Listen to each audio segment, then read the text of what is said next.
What's going on, everybody? And in today's video we got a huge new update for MX vs ATV Legends. As you can see, we have a beautiful new HUD, and I'll show you guys the new menus. We have new graphic kits for your bikes, new gear, and they are adding in the pro motocross tracks for us over the course of the next couple months, I believe. So first we're going to get Fox Raceway 1. In this video, it's just the 2022 version, not the 2023 version, because I couldn't figure out how to access it early. But nonetheless, there's new physics also. The game feels a bit better in my opinion. I'll be comparing the gameplay side by side to the old version later on in this video, but for now, let's check out all the new gear and graphics that this game has to offer now. So I believe we got a few from Thor, a couple from 7, and also a few more from FXR. They all look pretty good in my opinion. There's a couple of them that you can change yourself, like this pink and blue FXR gear.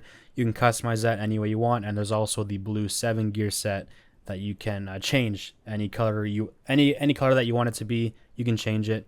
We also got a Monster Energy Kawasaki helmet, which is pretty cool.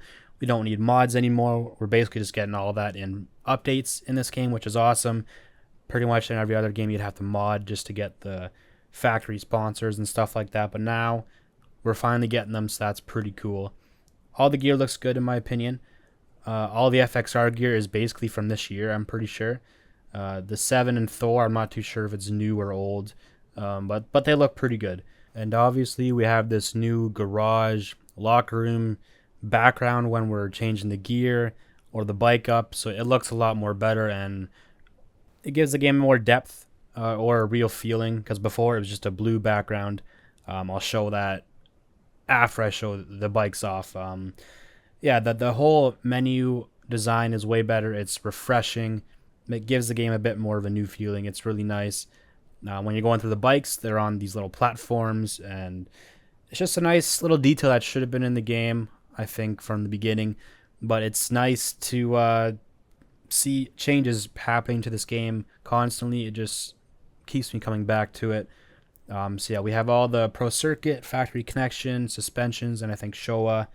And we also got the Slayco, I think it's called Slayco graphic kits for all the manufacturers, all the stock bikes, and all the real-life bikes in the game. So Kawasaki, Yamaha, Husqvarna, you name it. I just show them off for all the bikes that I have. They look pretty cool, especially on the Kawasaki and Yamaha. Look pretty nice. I don't really think anyone was asking for the Slayco graphic kits, but hey, pretty cool to have them, because there isn't a whole lot of graphic kits for bikes in this game.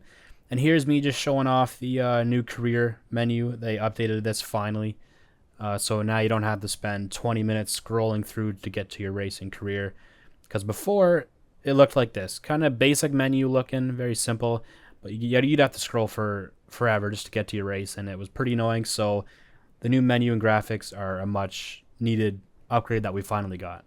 So some of the physics changes that they did, they made a lot more crash animations, more ragdoll effects with hay bales, that kind of thing. And as you can see, if you're at a complete stop and you accelerate too fast, you can loop out, fall off the bike a lot easier, because before, I don't even think you could. It was pretty hard to pop wheelies. And also, you can go over the bars very easily if you're slamming on the brakes. You have to lean back now when hitting the brakes, or you're gonna endo and speed wobble and crash. Because before you could just slam the brakes and you would never go over the bars. It was pretty easy. But now you got to be a bit more careful. You can speed wobble if you're braking like a madman and not controlling it. So you got to be careful there. But this is only for pro physics. So if you don't like the looping out or going over the bars feature, you can just turn off pro physics and it shouldn't be there anymore. Also, for whatever reason, it feels like the bike just tracks and corners a bit better. It feels like you can rail berms and ruts a bit more easier now. I don't know if that's just my mind playing tricks on me, but I went back and played the older version, came back and played this, and it felt like it was easier to stick to the ground and rail corners. It felt like the bike had a bit more touch with the ground and isn't as bouncy, but it still has that bouncy kind of wonky feel a little bit, but it feels a bit more attached to the ground. I don't know if they did anything like that or changed it, or if that's just my mind playing tricks on me. So I did notice that you will be crashing a bit more on the Pro Physics now that they introduced some more crash animations and ragdoll effects. So you will be, I think there's a bit more of a skill gap now in this game. There already was before, but now it's increased, and I like that. But again, if you don't like the crashing or whatever, you can take off Pro Physics and you should have a bit easier of a time.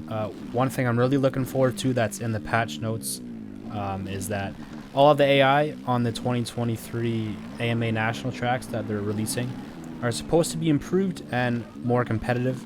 I don't know if that means they're going to be on steroids or if they're going to be a little bit quicker.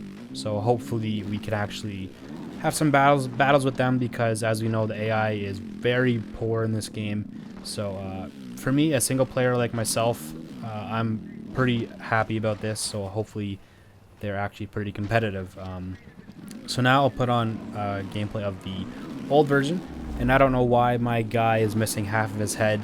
I think it's because I switched versions without deleting the other one, so that's probably why. I used the same setup for both versions so that I could get a good feel for the changes. You might not notice them too much or at all if you're just looking at the video, but the game feels a bit more loose and less heavy than it did on the old version.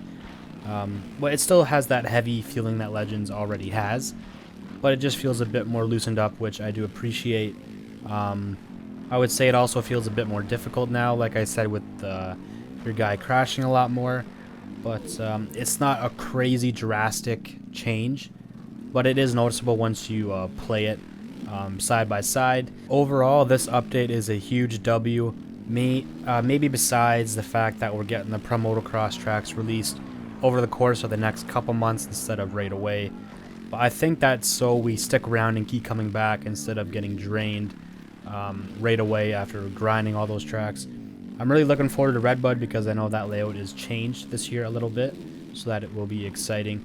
But overall, yeah, this update is amazing, and I know there's big things coming to this game in the future in Season 2, so stay tuned for that. More content of this game will be posted for sure by me, and other than that, I don't have too much else to say. I hope you enjoyed this video, and as always, take care.